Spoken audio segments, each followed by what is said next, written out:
മുഖ്യമന്ത്രി കടുത്ത പ്രതിരോധത്തിലായ സാഹചര്യത്തിലാണ് കക്ഷി നേതാക്കളുടെ അടിയന്തര യോഗം വിളിച്ചു ചേർത്തിരിക്കുന്നത്.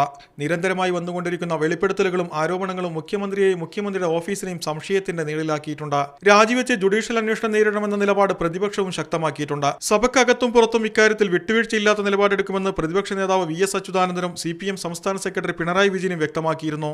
ഈ സാഹചര്യത്തിലാണ് UDF അടിയന്തര യോഗം വിളിച്ചു ചേർത്തത്. മുഖ്യമന്ത്രി യോഗത്തിൽ തന്റെ നിലപാട് വിശദീകരിക്കും. ഒപ്പം സോളാർ വിഷയത്തിൽ തന്റെ ഓഫീസിന് സംഭവിച്ച വീഴ്ചയിൽ കുറ്റസമ്മതം നടത്തും. എന്നാൽ ബോധപൂർവം തന്റെ ഭാഗത്തു നിന്നും അവിഹിതമായ ഒരു ഇടപെടലും ഉണ്ടായിട്ടില്ല എന്ന് ബോധ്യപ്പെടുത്താനാകും മുഖ്യമന്ത്രി ശ്രമിക്കുക. ഘടകകക്ഷികളുടെയും പാർട്ടിയിൽ ഒരു വിഭാഗത്തിന്റെയും ഭാഗത്തു നിന്ന് മതിയായ പിന്തുണ ലഭിക്കാത്ത സാഹചര്യത്തിൽ ഉമ്മൻചാണ്ടിയുടെ താൽപര്യപ്രകാരമാണ് യോഗം വിളിച്ചു ചേർത്തിരിക്കുന്നത്. പ്രതിരോധിക്കാൻ ഒന്നിച്ചു നിൽക്കുന്നില്ലെങ്കിൽ പ്രതിപക്ഷത്തിന്റെ ആവശ്യത്തിന് മുന്നിൽ കീഴടങ്ങാം എന്ന് ഉമ്മൻചാണ്ടി യോഗത്തിൽ പറയാനിടയുണ്ട്. എന്നാൽ മന്ത്രിസഭ തകരുന്ന ഒരു തീരുമാനവും പാടില്ലെന്നാകും ഘടകകക്ഷികളുടെ നിലപാട്. ഇപ്പോൾ നടക്കുന്ന അന്വേഷണം പൂർത്തിയാകുന്നതുവരെ കാത്തിരിക്കാനാകും യോഗത്തിൽ തീരുമാനമുണ്ടാകുക. ജലീൽ പടന്ന, മീഡിയ 1, തിരുവനന്തപുരം.